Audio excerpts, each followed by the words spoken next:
Assalamualaikum pemirsa.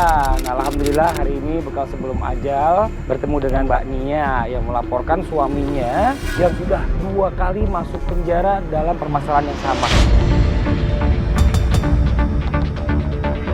Mbak Nia, suaminya masuk penjara gara-gara apa? Jadi waktu tahun 2011 dia itu sering banget ngasih saya uang yang jumlahnya itu nggak sedikit.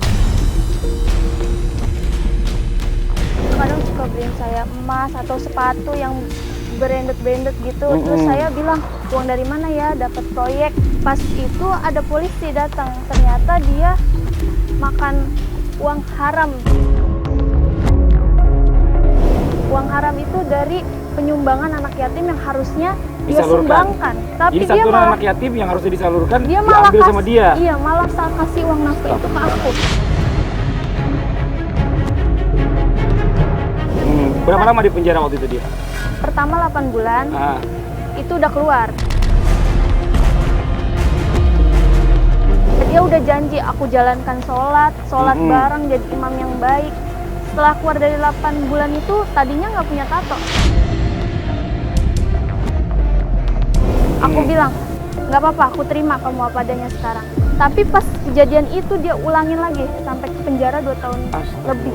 Aku tinggal di rumah orang tua aku, sampai orang tua aku itu bilang, udah teh kalau misalkan kamu udah nggak kuat, kamu udah.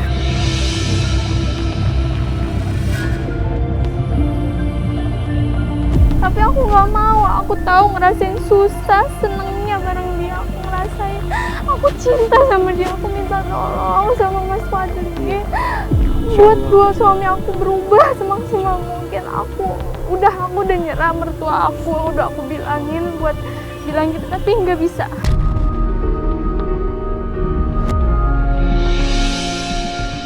Ya, kita mau coba bantu Mbak untuk mengajak suaminya belajar di Pondok Hijrah. Tapi sekarang saya perlu tahu juga nih, kita sekarang mau cari suami Mbak di mana nih biasanya? Tahu, aku biasa tahu tempat dia nongkrong, tapi mudah-mudahan ada di situ. Kalau gitu langsung aja kita menuju ke sana ya. Ya, sama-sama kita bujuk ya Mbak ya. Saya butuh bantuan Mbak untuk membujuk suaminya nih ya. Yuk kita langsung aja ke lokasi.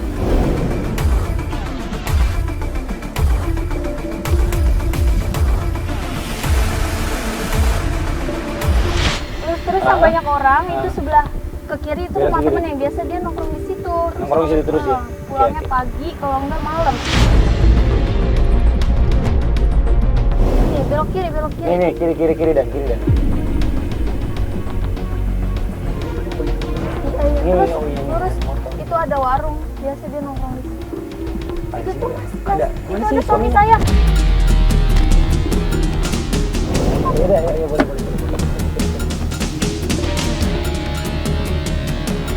Ngapain ayah di sini? Ayah. Apa-apaan nih? Ayah.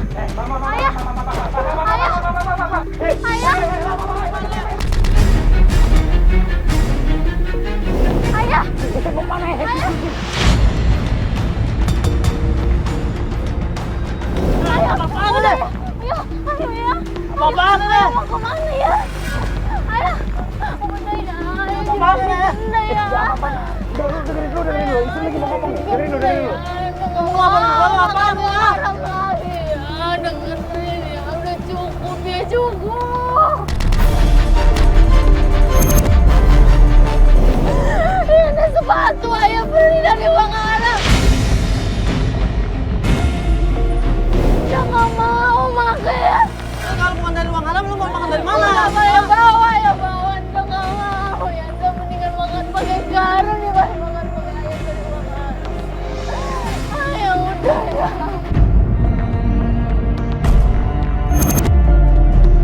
Kami ini siapa? Lu nggak perlu ngajak mereka. Gue mau. Ayah berubah. Kalau gue berubah, lu nggak makan. Mau lo? Biarin, nggak makan, biarin.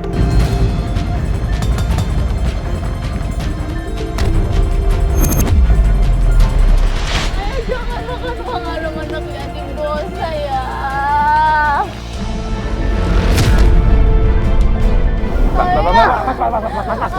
Mas mau kemana sih? Dengerin dulu Mas. Sini. Sebentar, Mas dengerin dulu sini ya. Ini maaf Mas, saya bukan yang mau ikut campur urusan keluarga Mas ya.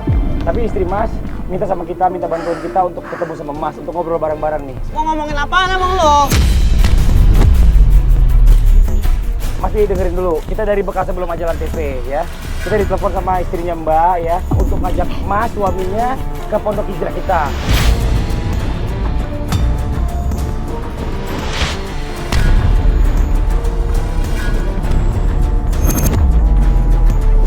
Perlu gua gitu-gitu, nggak perlu. Mas, dengerin dulu.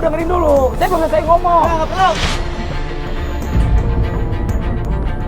Emang nggak ada urusan sama lo? Berantem aja sama gue lo. Udah ya.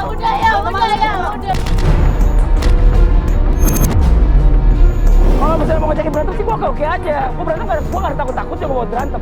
Cuma masalahnya di sini, gua ngajak lo ya, minta lo datang ke rumah hijrah gua. Ini permintaan bini lo, bukan permintaan gua.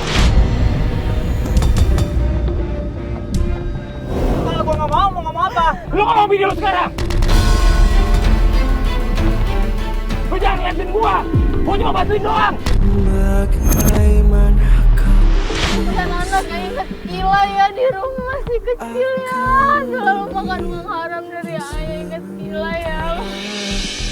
Bagaimanakah bila semua hilang dan pergi meninggalkan dirimu?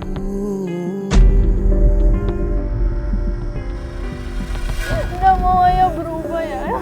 Cari uang yang halal ya buat anak kita ya. Nggak udah capek ditinggal ayah ya.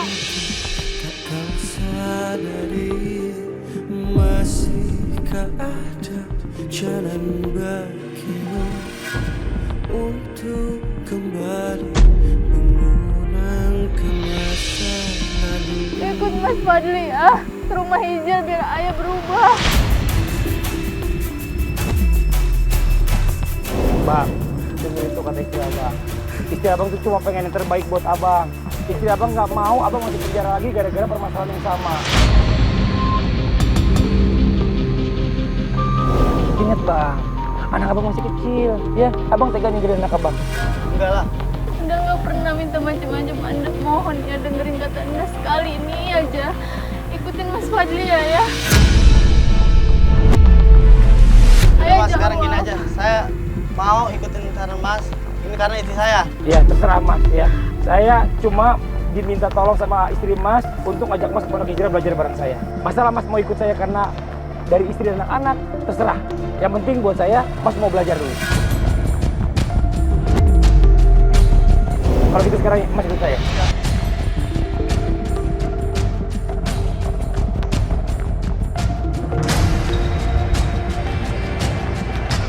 Ayo, masuk.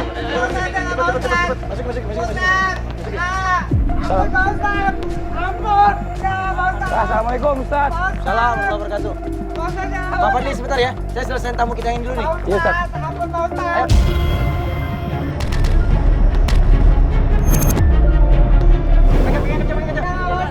Bismillahirrahmanirrahim.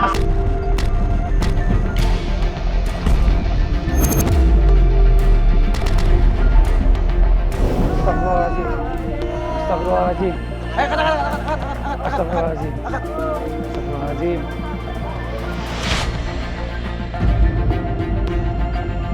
Kita mau kemana sini? Sini dulu, diam dulu sini. Takut bang. Nggak mau bang. Tadi itu. Ini tarik kita yang. Iya, Bang, Pak Ustadz. Pak Fadli telepon ya? Iya benar. Itu tadi siapa Pak Ustadz? Ya itu termasuk salah satu tamu di rumah hijrah. Pak Ustadz, Iya, ampun. dia nggak berani Pak Ustadz. Kasusnya apa Pak Ustadz? Saya takut Pak Ustadz. Dia mengambil harta yang bukan miliknya.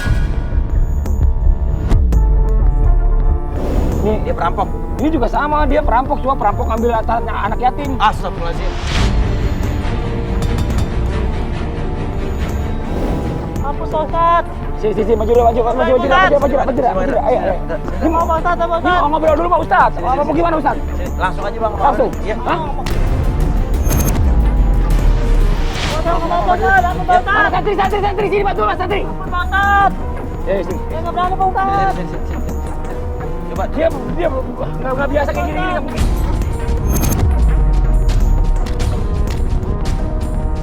Duduk. Tahan. Dia operator tahan. lepasin gua, jangan ngomong kasar ya di sini. Cepet, bawa sini. Saya nggak mau Pak Ustadz. Hendra, ini memang udah menjadi hukuman bagi orang yang suka ngambil hak orang. Saya nggak mau kehilangan tangan saya Pak Ustadz. Gak mau kehilangan tangan tapi ente berani ngambil hak orang. Harta anak yatim lagi yang ente ambil. Ingat pesan istri lu ya. Istri lu minta apa lu belajar kan? Lu mau berubah nggak? Iya saya mau berubah tapi saya nggak mau kehilangan tangan saya, Bang. Mungkin dengan cara ini lu benar-benar bisa berubah, Adra. Ayo dong. Ayo, Coba, tutup mata ini. Tutup mata ini. Ayo. Nggak mau Bang. Pegang. Astagfirullahaladzim. Ampun Pak Ustadz, ampun.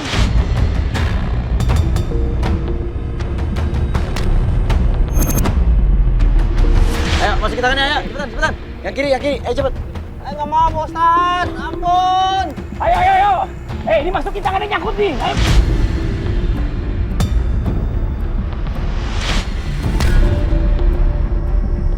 Masukin santri. Ayo, cepet. Tarik. Ampun. Oke, tahan. Oh, tangannya kena. Santri, oh, tangan kena. Oh, Ayo, hati-hati tuh, hati-hati tangannya teh santri. Ayo, siap hitung yuk. Bismillahirrahmanirrahim. Tangan saya putus Pak Ustadz.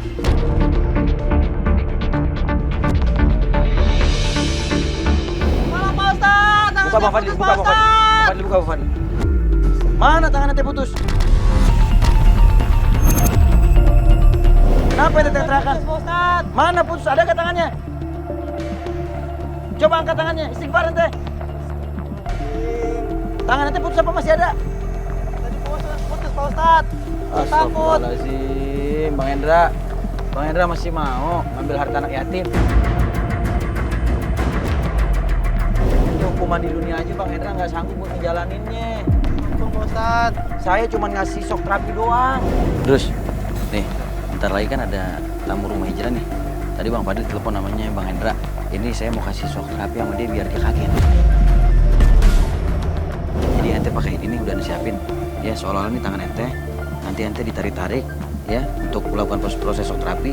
Nanti anak-anak santri ini pegangin, ente berontak. Jadi biar dia lihat. Begitu. Paham ya terus ya? Paham Ustadz. Ayo sekarang ente pakai deh.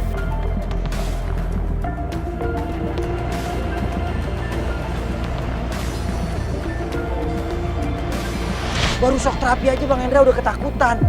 Gimana kalau seandainya dihukum beneran secara hukum syariat di dunia? Tangan Bang Hendra dipotong.